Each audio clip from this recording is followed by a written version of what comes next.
आणि मधल्या कालखंडामध्ये काही जणांनी सांगितलं की शिर्डीमध्ये अनेक भिकारी या ठिकाणी येतात। त्याचाच परिणाम म्हणून आज 4 लोकांना मृत्यूला सामोरं जावं लागलेलं आहे। कारण 4 तारखेला 49 भिक्षुक त्यांच्यावर कारवाई करून त्यांना विसापूरच्या जेलमध्ये डांबून ठेवलं आणि त्यामधले 10 भिक्षुकांना सिव्हिल हॉस्पिटलमध्ये ॲडमिट केलं। सिव्हिल हॉस्पिटलमध्ये ॲडमिट केल्यानंतर त्यामध्ये 4 जणांना मृत्यूला सामोरं जावं लागलं। त्यामधले 4 जण पळून गेले। म्हणजे पोलीस प्रशासनाचा किती भोंगळा कारभार आहे आज आपल्याला पाहायला मिळत आहे। 4 जण पळून गेले आणि 2 या ठिकाणी उपचार घेत आहे। जर तेच भिक्षुक त्यांना त्रास होत असताना जर लवकरात लवकर हॉस्पिटलमध्ये आणले असते तर आज 4 लोकांचा त्या ठिकाणी जीव वाचला पाहिजे। याला जबाबदार कोण सगळ्यात महत्त्वाचं? जर अशा पद्धतीने जर ह्या भिक्षुकांना जर वागणूक मिळणार असेल तर हे चुकीचं आहे। काही भिक्षुकांना आता आम्हाला व्हिडिओ दाखवला आमच्या काही मित्रांनी का त्यांना मारहाण झालेली सुद्धा आढळून आली, त्यांना डांबून ठेवलेलं सुद्धा आढळून आलं। त्यामुळं आमची तर मागणी ही की हे 4 लोकांचा बळी गेलाय याची जबाबदारी कोणी घेतली पाहिजे। आता याची जबाबदारी कोण घेणार? सगळ्यात महत्त्वाचं जर यांच्यावर लवकरात लवकर यांना उपचार दिला असता तर आज ते 4 लोक वाचले असते सगळ्यात महत्त्वाचं।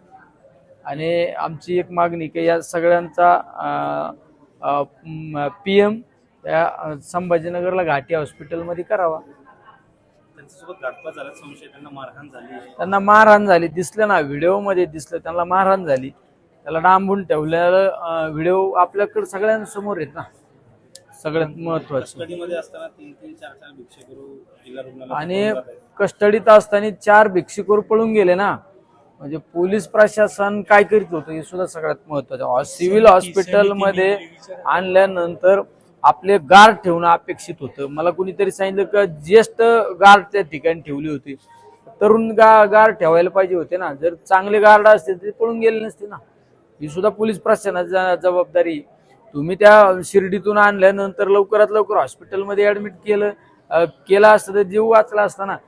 ती सुद्धा दिरंगाई तुम्ही केली आणि म्हणजे तुम्ही घोषणा केल्यानंतर शिर्डीत जास्त भिकारी झाले, त्याचा परिणाम आज पाहायला मिळाला। 4 लोकांचा बळी गेला, 2 लोक हॉस्पिटलमध्ये सिरियस अवस्थेत आहे। आता आम्ही पाहिलं सिव्हिल सर्जन माझ्या बरोबर आहे, डॉक्टर स्टाफ माझ्या बरोबर आहे, त्यांनी त्या पेशंटला चांगल्या पद्धतीचे उपचार पण चालू आहे। आता